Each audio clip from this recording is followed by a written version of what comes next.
Now, today's class is on water heater maintenance. Yes, and in fact, it's on annual water heater maintenance agreements. Okay. Our HVAC brethren have been doing maintenance agreements for many years, you know, the spring and the fall tune-up. Yes. And a lot of plumbing contractors are also doing maintenance agreements. And it's not just the water heater. They're taking a look at all of the plumbing systems in the house once a year.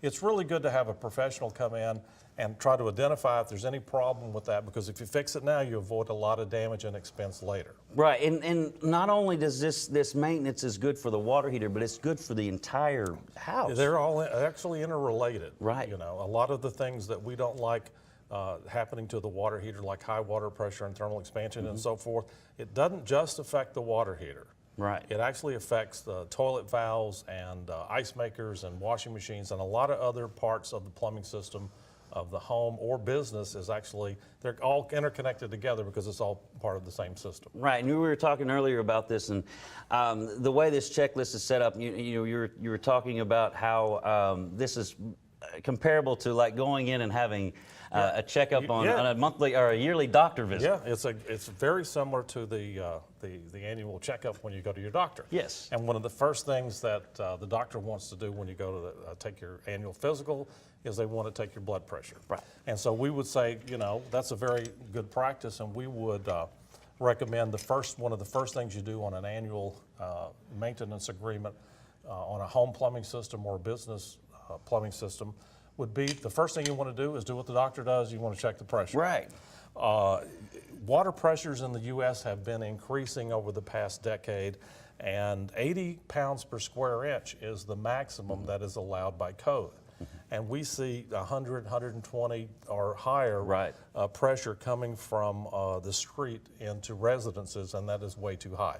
But it's like blood pressure. The only way you're going to know if that pressure is good or if that pressure is too high is to use a water pressure gauge. Now, this particular one that I have here, it has two hands on it. The red hand is called the lazy hand, and that one will stop at the highest pressure that's recorded, because in most places, you're going to have the lowest water pressure during the day when everybody's using water, and you're going to get a high pressure at night.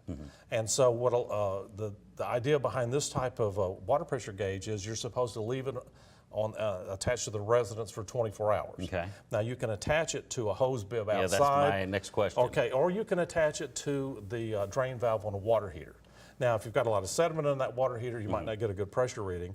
But usually you can attach it to the water heater, and it'll be a convenient place to do that. So this is a lazy hand, so you can set it there and then attach it, and it's going to stay at whatever the highest pressure is. The highest pressure, and you should look at that over 24 hours. That's the idea. Okay. Because the water pressure is highest at night, and so it might be 40 or 50 PSI during the day, and at night it could go up to 100. So that was the idea behind that. But the problem with that is that you'll have to come back the next day just to check the water pressure. Right. So one of the kind of the rules of thumb is that during the day, if the water pressure is already 60 to 70 PSI, you can pretty much guarantee at night it's going to go above 80. And the code allows us a maximum of 80 pounds per square inch. Now, that is not the responsibility of the water utility. Right, so you couldn't call up your water utility and say, I have over 80 PSI. No, they're going to tell you what I'm going to tell you, which is that's not their responsibility. Okay. They can supply the pressure at anything they want to, okay? And they have their own reasons for supplying the pressure that you're seeing, because they have thousands and thousands of customers to serve.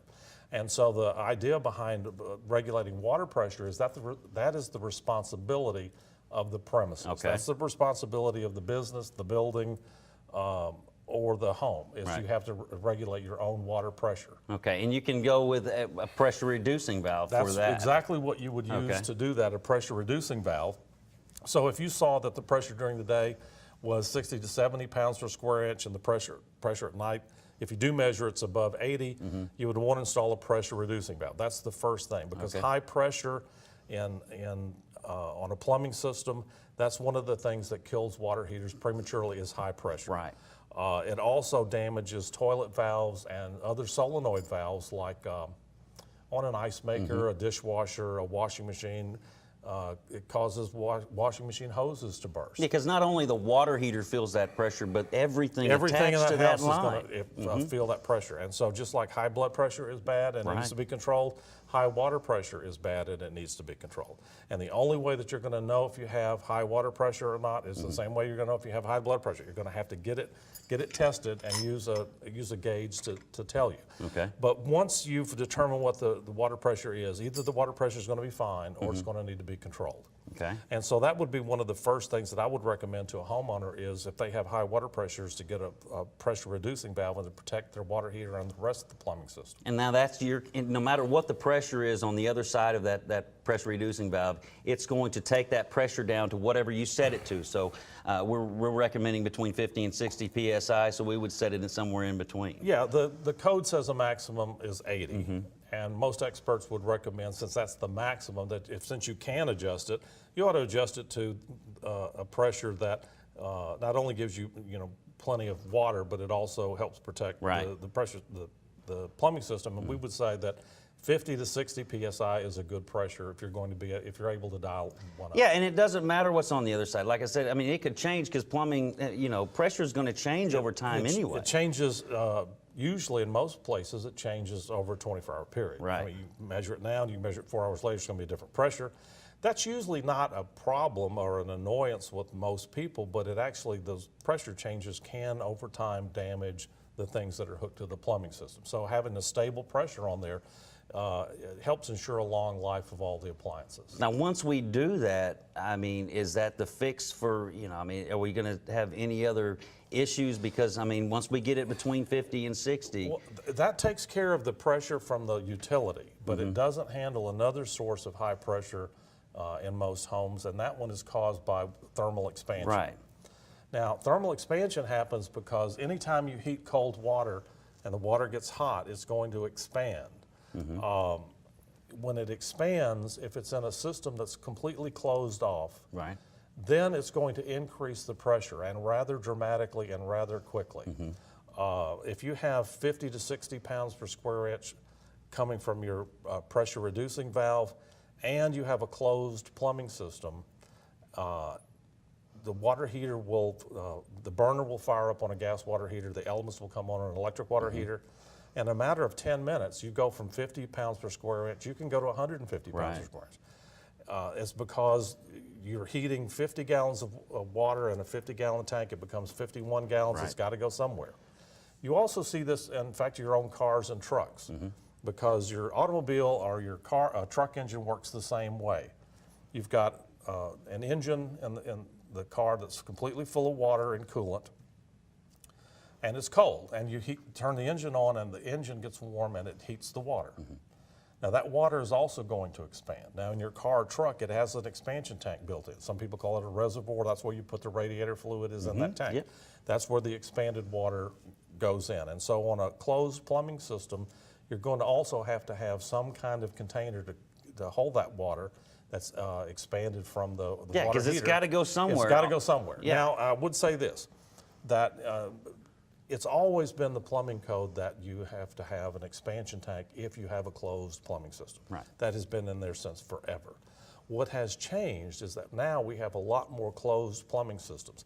Essentially all commercial premises are closed plumbing systems, or supposed to be. Okay. And I recognize that the enforcement of these codes does vary from place to place, but generally speaking, all commercial buildings are considered to be closed plumbing systems, or should be. Right. And more residences are supposed to be closed plumbing systems.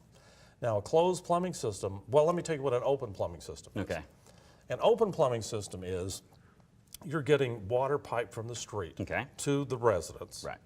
And there aren't any check valves or backflow preventers. So anything that happens to the water inside that residence can push back into the street. Yeah.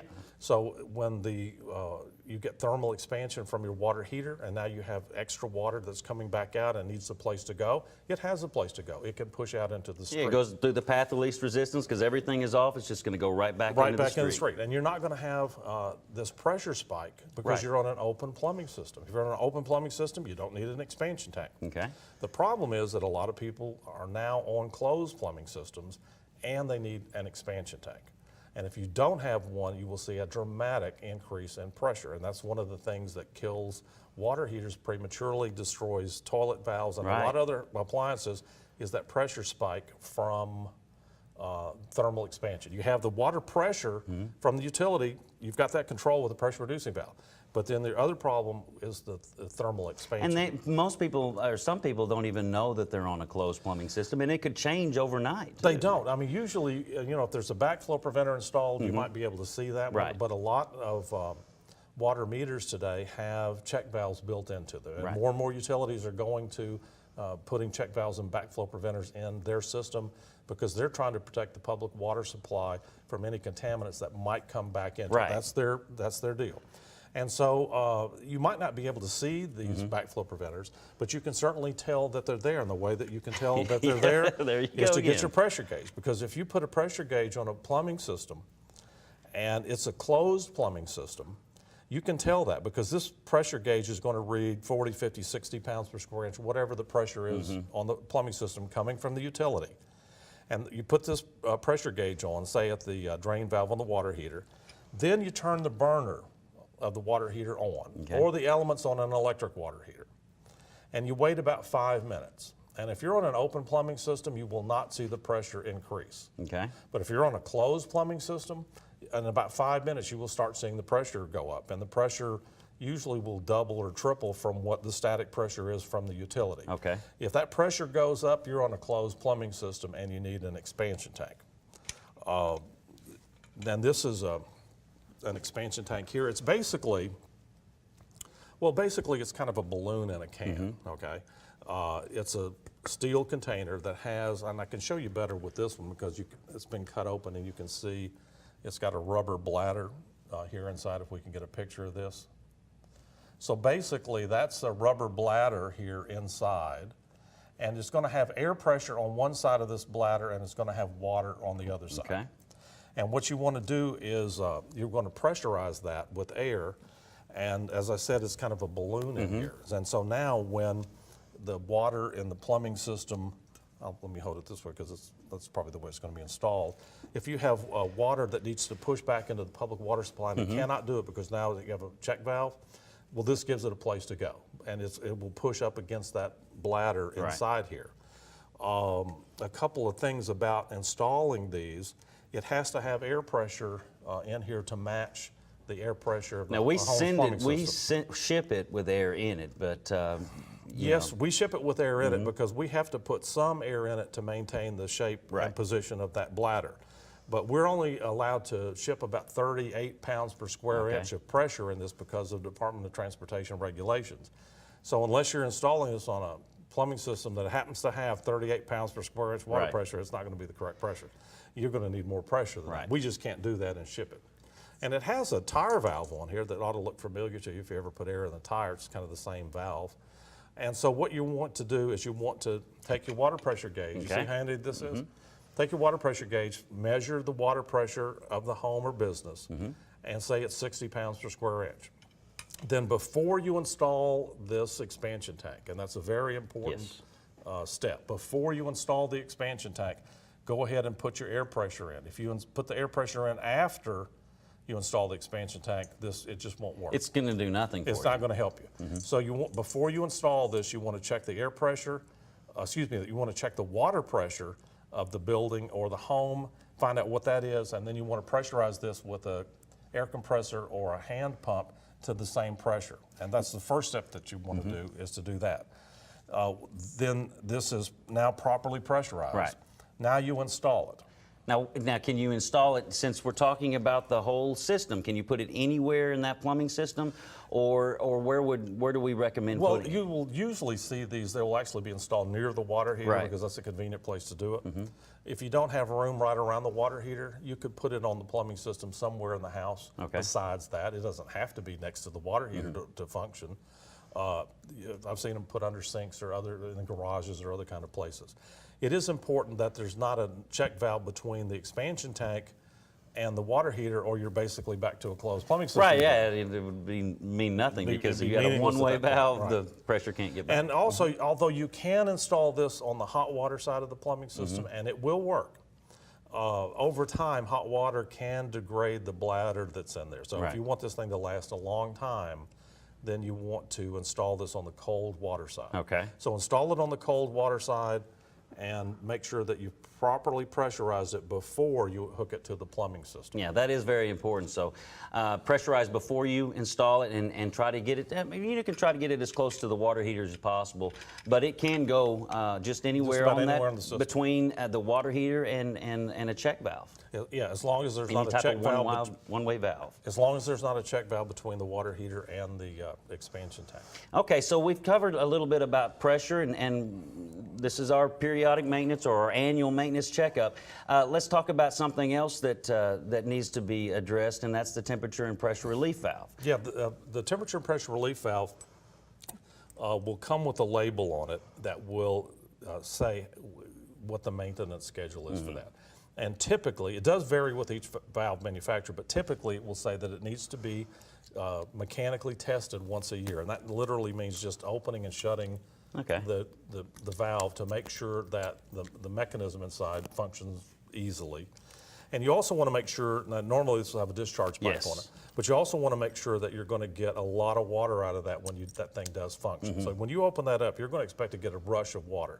And that's going to tell you that that discharge pipe system doesn't have any restrictions in it, which is important, and that the valve operates freely should it need to, because it's an important safety device. And that's going to be on the label. All right. But the label's also going to say something else. It's going to say that depending on the manufacturer, every 3 to 5 years, this T&P valve is supposed to be removed, and a technician is supposed to visually inspect this to make sure there isn't any sediment or trash buildup in here. Yeah, so that we can ensure that this thing is going to work if it needs to.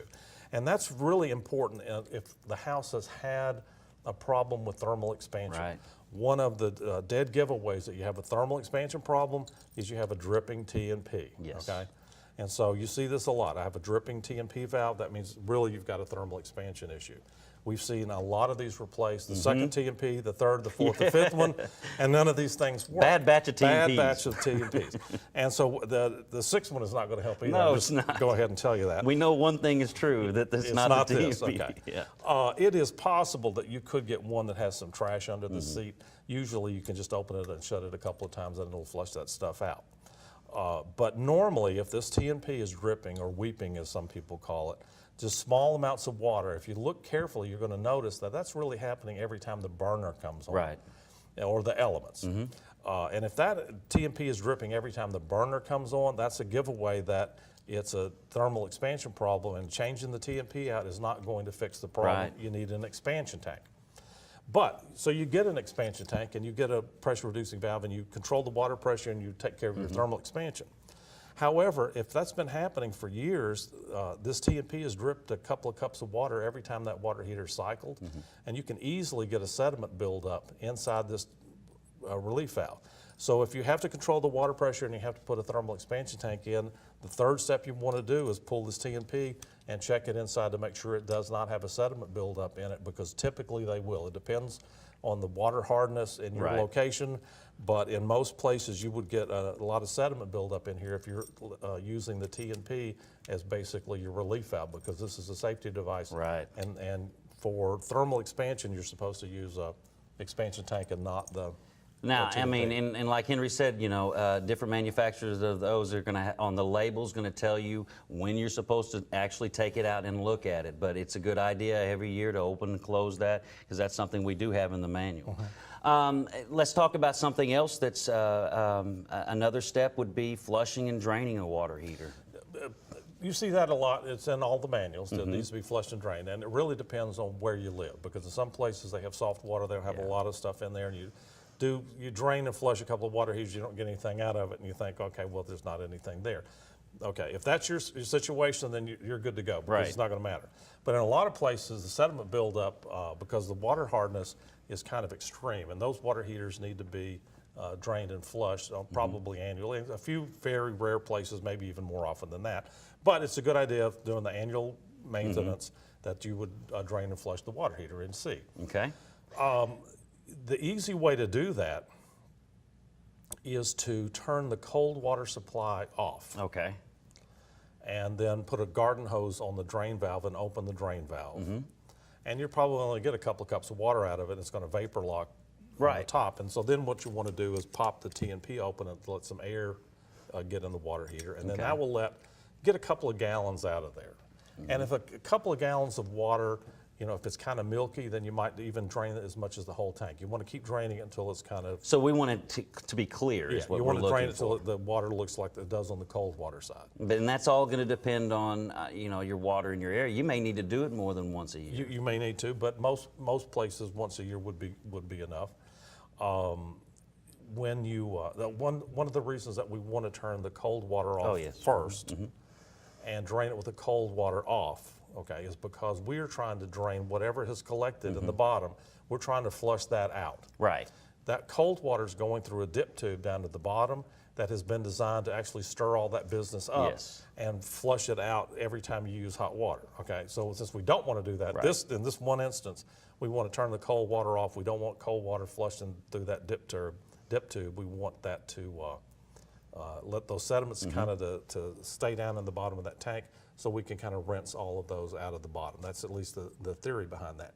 Now, when you do that, you're going to have drained usually a gallon or a couple of gallons of water from that tank, and you want to make sure that you fill that tank back up. Right. So you want to turn the cold water supply back on, and you want to turn a hot water faucet on and let it run for a couple of minutes to get all the air out.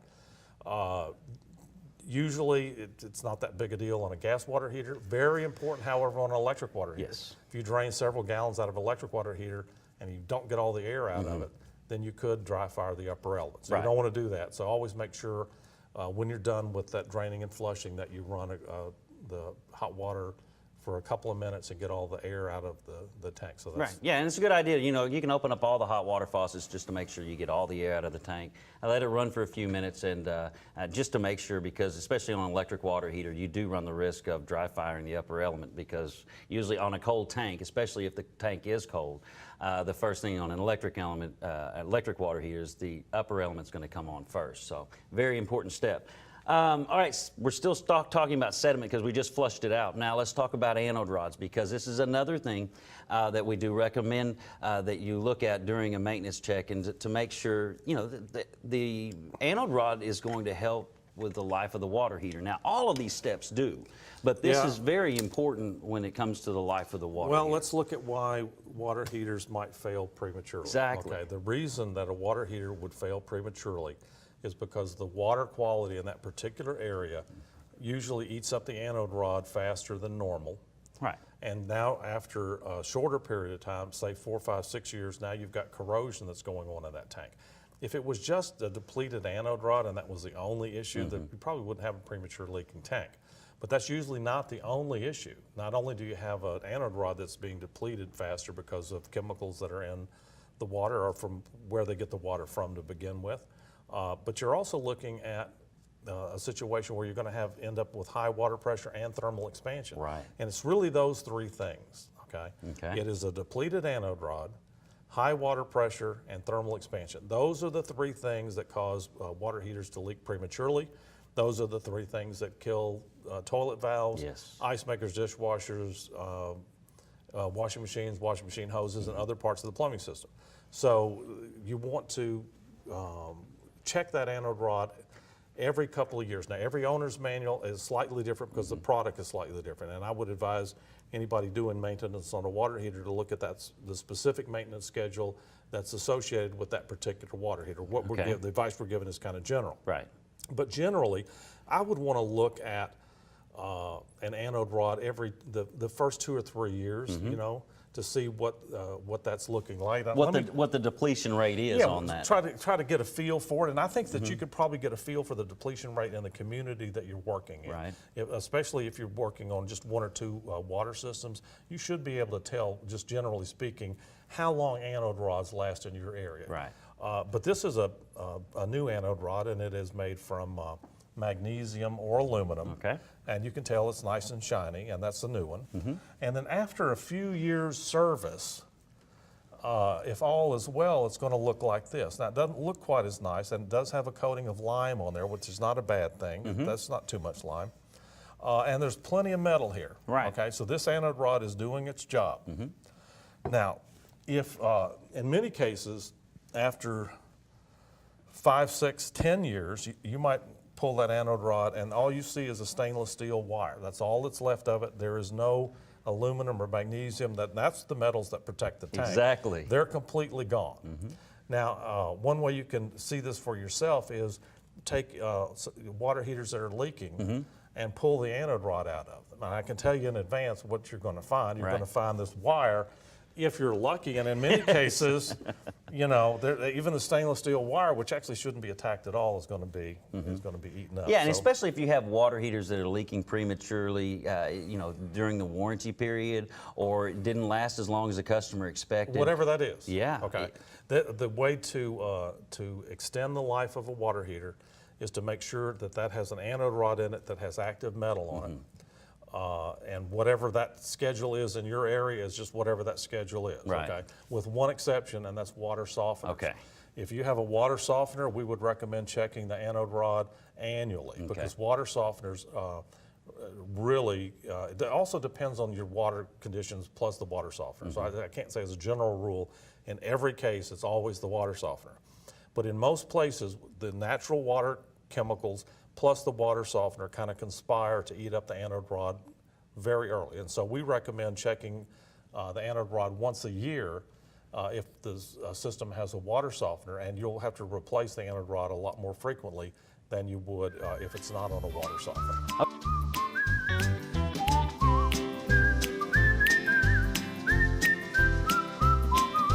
Trusted and professional, Casey's Plumbing Service.